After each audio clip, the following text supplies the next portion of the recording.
Bonjour, je sais que vous êtes bénis par la grâce du Seigneur. Nous sommes là aujourd'hui encore pour partager avec vous dans la communion du Saint-Esprit un message, une pensée, une parole pour fortifier votre foi parce que c'est ce dont nous avons besoin pour surmonter toutes les difficultés de la vie. Aujourd'hui, j'ai envie qu'on partage un secret que vous connaissez déjà, mais la répétition étant pédagogique, j'ai envie de vous le répéter. Un secret pour pouvoir grandir dans sa foi chrétienne et grandir dans sa communion avec le Seigneur. Mais bien avant, baissons la tête et prions. Seigneur, te bénissons, te rendons grâce, te disons merci pour la vie que tu nous as donnée. Nous sommes reconnaissants parce que cette vie, nous ne pouvions pas l'avoir dans un supermarché. C'est juste par ta grâce et par la manifestation de ton amour. Que ton nom soit béni pour nos frères, pour nos soeurs que tu gardes. Merci pour ta bonté au nom de Jésus. Amen. Voyez-vous, Dieu donne un conseil à Josué dans le chapitre 1 au verset 8. Qu'est-ce qu'il dit? Que ce livre de la loi ne s'éloigne point de ta bouche. Médite-le jour et nuit pour agir fidèlement selon ce qui est écrit. Car c'est alors que tu auras du succès dans tes entreprises, c'est alors que tu réussiras. Amen. Voici le conseil que Dieu donne à son fils, à son serviteur qui devait succéder à Moïse. Il dit que celui de la loi se loin point de ta bouche. Médite le jour et nuit. J'ai envie de vous parler de deux aspects de la chose. Regardez bien, il dit que celui de la loi se loin point de ta bouche, c'est-à-dire que tu dois répéter la parole, tu dois lire et la répéter tous les jours. Vous savez, aujourd'hui, les gens confondent méditation et lecture. Regardez, souvent dans nos églises, on dit méditez la parole, mais en fait, la méditation vient juste après la lecture. Parce que la lecture nous permet d'avoir l'information à laquelle nous devons réfléchir, sur laquelle nous devons méditer. Parce que méditer, c'est réfléchir profondément à l'information que nous avons en vue de l'appliquer à notre vie pratique, à notre vie quotidienne. Donc, la Bible dit que celui de la loi ne se loin point de ta bouche. Médite-le. Voyez-vous, les gens ne savent pas aujourd'hui comment s'intéresser, comment avoir l'information. Ou bien même quand ils savent, ils sont paresseux. Lisons quotidiennement la Bible. Lisons régulièrement la Bible. Voyez-vous, souvent je dis pour ceux qui nous suivent, ne lisez pas la Bible au hasard. Comme il y a des gens qui ils ferment les yeux, ils se concentrent et puis ils ouvrent la Bible comme ça. Et puis ils tombent sur un passage et puis ils lisent. Non, il y a un monsieur qui lisait la Bible comme ça. Il est tombé sur un passage. Le premier passage était Judas alla se pendre. Il ferme, il lutte. Oh, esprit de mort, quitte ici, quitte ici. Il referme, il se concentre, il ouvre encore. Et puis il tombe sur toi, va et fais de même. Il ferme. Il prie contre l'esprit de mort. Le troisième passage lui dit, ce que tu as fait, fais-le maintenant. Comme si Dieu était en train de dire, va te prendre comme Judas. Non. En fait, c'est une mauvaise façon d'avoir les informations bibliques. Avoir l'information biblique afin de réfléchir, afin de l'appliquer à ta vie, dans tes réflexions, dans ta méditation, il faut que tu choisisses un livre. Dans le canon biblique, il y a 66 livres. 66 livres. 39 dans l'Ancien Testament et 27 dans le Nouveau Testament. Choisis un livre que tu peux lire. Tant que la Bible t'appartient, lis le livre à ton rythme. Retiens les leçons qu'il faut. Réfléchis à ces leçons afin de les appliquer, en vue de les appliquer à ta vie pratique, sociale, pour réussir dans tout ce que le Seigneur va te faire. Ou bien dans ta vie, on dira ça comme ça. Parce qu'à chaque étape de notre vie, un message nous est donné.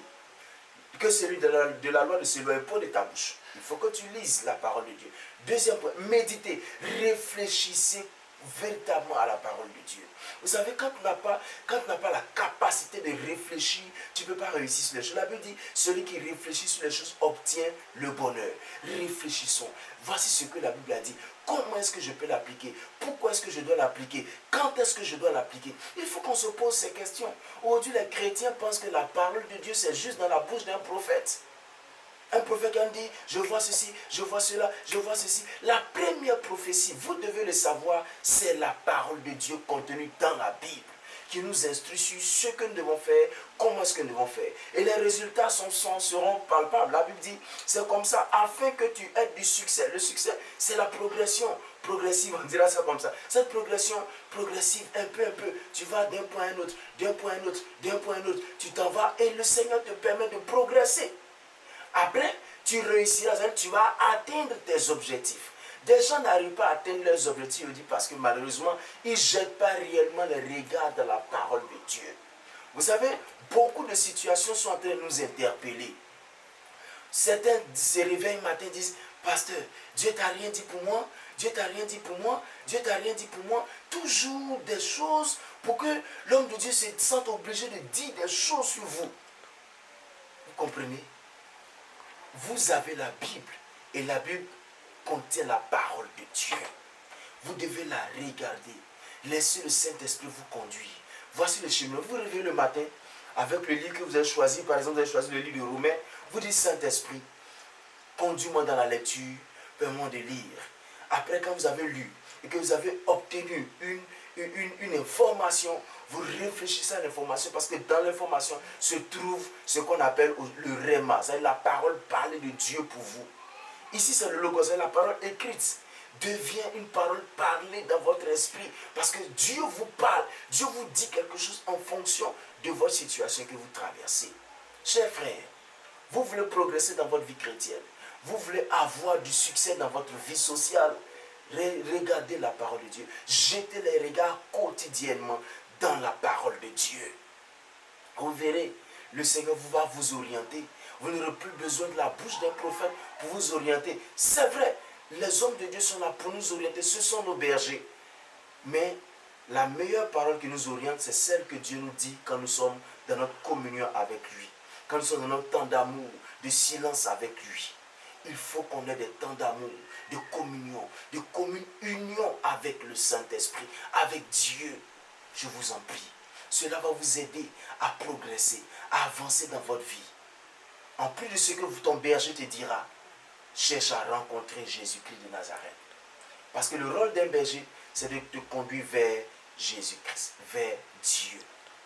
Que le Seigneur te bénisse, que sa grâce te soit communiquée. J'espère que mes petites paroles vous ont donné de l'avancée. Nous allons prier. Seigneur, merci pour nos frères. Merci pour ta grâce qui les visite. Seigneur, si quelqu'un est malade, guéris-le au nom puissant de Jésus. Si quelqu'un a la paresse de lire la parole de Dieu pour avoir les informations, que cette paresse soit brisée au nom de Jésus. Parce que tu as dit, vous connaîtrez la vérité et la vérité vous affranchira. Seigneur, que le diable ne nous empêche plus de connaître cette vérité en nous empêchant de lire, en nous donnant la paresse de regarder les informations que tu donnes.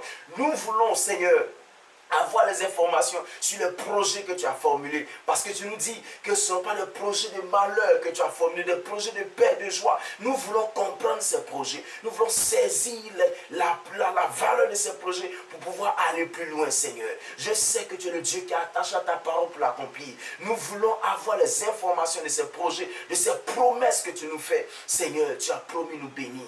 Tu as promis nous accorder ta grâce. Nous voulons le découvrir. Nous voulons le savoir. Ésaïe 45 est un exemple, papa. Tu as dit que tu vas briser le verrou de fer, ouvrir les portes des reins. Tu vas nous prendre par la main pour terrasser les nations devant nous, Seigneur. Pour aplanir les chemins, mon Dieu, pour relâcher la ceinture de roi. Briser le verrou de fer, ouvrir. Seigneur, tu l'as dit et c'est que tu le feras. Merci, Père.